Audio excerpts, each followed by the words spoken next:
आज आपण एक्सरसाइज 1.4 सुरू करूयात. त्यातला क्वेश्चन नंबर फर्स्ट आहे find dy by dx if x equal to 80 square comma y equal to 8 is first example in question 1. ठीक आहे. This is parametric function and here parameter is t.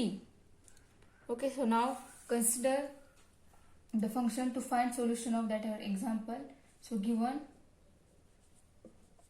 consider given function x equal to 80 square, then differentiate that function with respect to t. ठीक आहे. Parametric function आहे. So x आणि Y कोणत्या third variable express केले आहे ते सुरुवातीला बघायचं आणि जे थर्ड व्हेरिएबल आहे त्या third variable with respect to derivative find out करायची. ठीक आहे. या ठिकाणी थर्ड व्हेरिएबल हे टी आहे, म्हणजे पॅरामीटर कोणता आहे तो ओळखायचा. सो इथे या ठिकाणी पॅरामीटर टी आहे. सो आपण विथ रिस्पेक्ट टी मी दोन्ही फंक्शनला काय डिफरन्शिएट करणार आहे.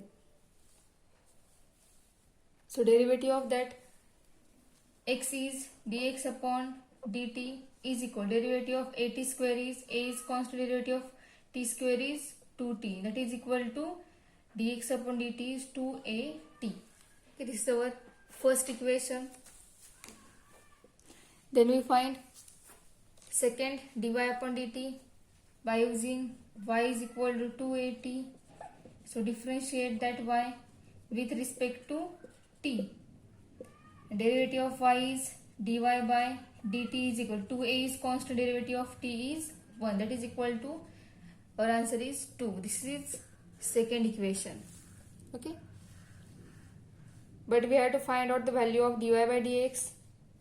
So by use our theorem, so we have dy by dx is equal to dy by dt upon dx by dt. So our theorem. So from 1 and 2 we get, from 1 and 2 we get dy by dx is equal dy by dt is 2a upon dx upon dt is 2at. This is equal to 1 upon t. This is our answer. Third example बघूयात. Third example आहे x equal to square root a square plus m square comma y equal to log of a square plus m square. हे दोन्ही parametric function आहेत, parametric equation आहेत. So या ठिकाणी parameter कोण आहे ते ओळखता आलं पाहिजे. या ठिकाणी ए स्क्वेअर आणि एम स्क्वेअर हे दोन वेगवेगळे व्हेरिएबल दिले, पण आपण आतापर्यंत ए स्क्वेअर जो आहे तो नेहमी कॉन्स्टंट म्हणून डिनोट केला आहे किंवा कन्सिडर केला आहे. आणि या ठिकाणी एम हे थर्ड व्हेरिएबल दिसत आहे, म्हणजेच आपण या एम ला काय म्हणणार आहोत, parameter. So given function x equal to root a square plus m square, differentiate that function with respect to third variable m. Okay, so derivative of x is dx upon dm. With respect to m करतोय त्यामुळे x derivative dx upon dm. Okay, हे variable change होईल त्याप्रमाणे आपण प्रत्येक एक्झाम्पलला त्या respect to derivative find out करणार आहोत. ठीक आहे. So derivative of root is 1 upon 2 root a square plus m square into d upon d m of root काढलेली आहे derivative a square plus m square is equal to 1 upon 2 square root a square plus m square into derivative of a square is constant derivative of a square is 0 plus derivative of m square is 2m. ठीक आहे. आपण derivative with respect to m याने find केली होती, त्यामुळे या ठिकाणी एमची derivative आली 2m.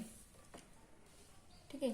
So dx upon dm is equal to 2m upon 2 into root a square plus m square. That is 2 get cancel. Our dx upon dm is m upon root a square plus m square. This is our first equation. Okay, so now we find second equation, that is dy by dm by using second function y is equal to log of a square plus m square. So differentiate that y with respect to m. Derivative of y dy by dm is equal to log, derivative of log is 1 upon a square plus m square into d upon dm of a square plus m square. ठीक है.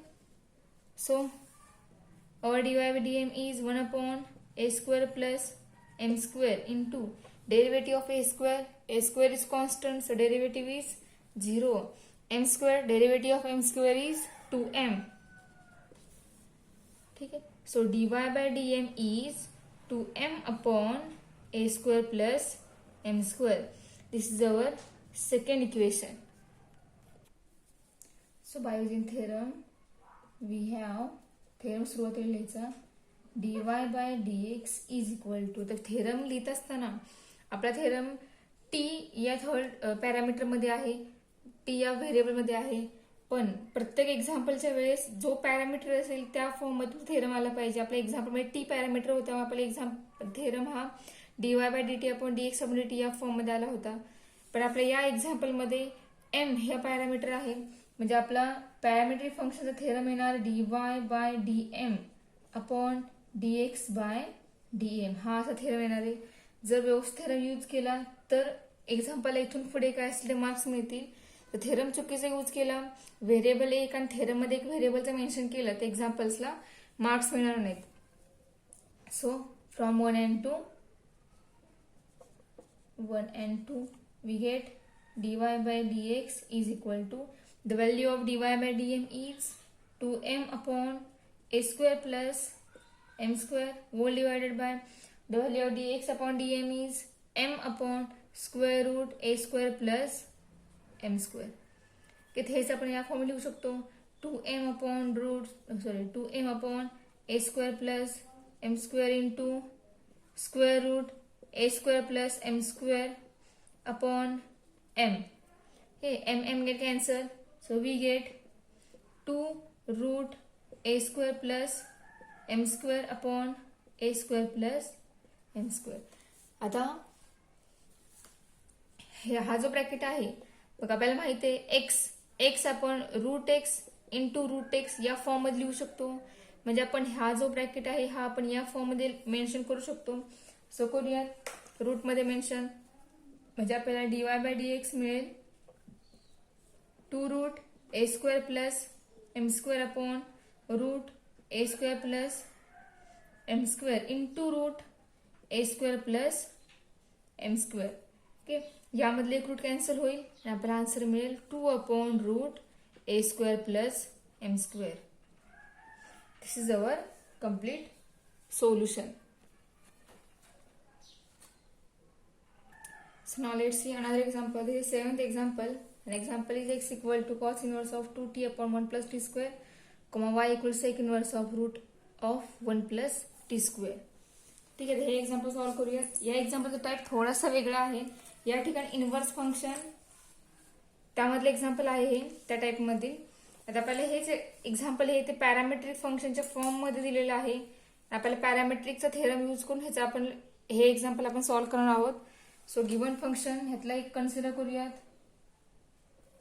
x equal to cos inverse of 2t upon 1 plus t square. हा x आहे. So आता या ठिकाणी आपल्याला T बद्दल असा एक ट्रिग्नोमेट्रिक फंक्शन पुट करावा लागेल की त्या ट्रिग्नोमेट्रिक फंक्शन पुट केल्यानंतर येणारा जो आहे तो कॉस किंवा साइन या दोन फॉर्म मध्येच आपल्याला ट्रिग्नोमेट्रिक फंक्शन मिळाला पाहिजे. म्हणजे त्याचा फॉर्म्युला आपल्याला या ठिकाणी तयार झाला पाहिजे. कॉस किंवा साइनचा, कॉस 2 थिटा असेल, साइन 2 थिटा असेल, कोणताही, पण त्याचं कन्वर्जन हे कॉस मध्ये झालं पाहिजे. कारण आपल्याला या ठिकाणी formula cos inverse of cos x is equal to x हा यूज करायचा आहे. हा फॉर्म्युला यूज करण्यासाठी आतमध्ये जर कॉस आला तरच कॉस इनवर्स आणि हा कॉस जो आहे तो कॅन्सल होणार आहे. तर बघूयात आपण या ठिकाणी टी बद्दल कोणतं ट्रिग्नोमेट्रिक फंक्शन पुट करायचं ते. सो बघा, आपल्याला 11वीला फॉर्म्युला झाला आहे 2 tan theta upon 1 plus tan square theta is equal to sine 2 theta. So त्या फॉर्म्युलानुसार आपण या ठिकाणी टी बद्दल साइन थिटा पुट करणार आहोत, सॉरी tan थिटा पुट करणार आहोत. This implies theta is equal to tan inverse t. आपल्याला थिटा लागणार आहे त्यासाठी आपण लगेच याच्यावरून थिटा जो आहे तो फाइंड आउट करून ठेवायचा. So then x is equal to cos inverse of 2 tan theta upon 1 plus tan square theta. This is equal to cos inverse of sin 2 theta. ठीक आहे. पण आपल्याला कॉस इनवर्स ऑफ कॉस हवाय. मग या ठिकाणी साइन आपल्याला आलेला आहे. तर साइनचा कॉस कसा आपण करणार चेंज, तर या ठिकाणी आपण अलाइड अँगल यूज करून साइनचं कन्वर्जन कॉस मध्ये करणार आहोत. तर बघा अलाइड अँगल कोणता वापरायला लागेल, ते कॉस इंटू ब्रॅकेट. कॉस हवाय म्हणजे आपण ट्रिग्नोमेट्री फंक्शन चेंज केलं, रेशो चेंज केला. रेशो चेंज कधी होतो, तर 90 किंवा 270 अँगल असेल तर आपण हा रेशो बदलू शकतो. ठीक आहे. सो π/2 साइन हा पॉझिटिव्ह आहे, म्हणजे या अलाइड अँगलचा आन्सर हे पॉझिटिव्ह आलं पाहिजे. म्हणजे याचा अर्थ आपल्याला या ठिकाणी π/2 मायनस 2 थिटा यूज करावा लागेल. सो x इक्वल टू आपल्याला मिळेल π/2 मायनस 2 थिटा. ठीक आहे. So x equal to π/2 minus 2 theta कोणता आहे आपला, टॅन इनवर्स टी आहे.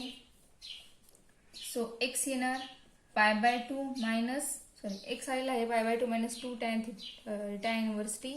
सो आपण डिफरन्शिएट करू शकतो या इक्वेशनला, differentiate with respect to T.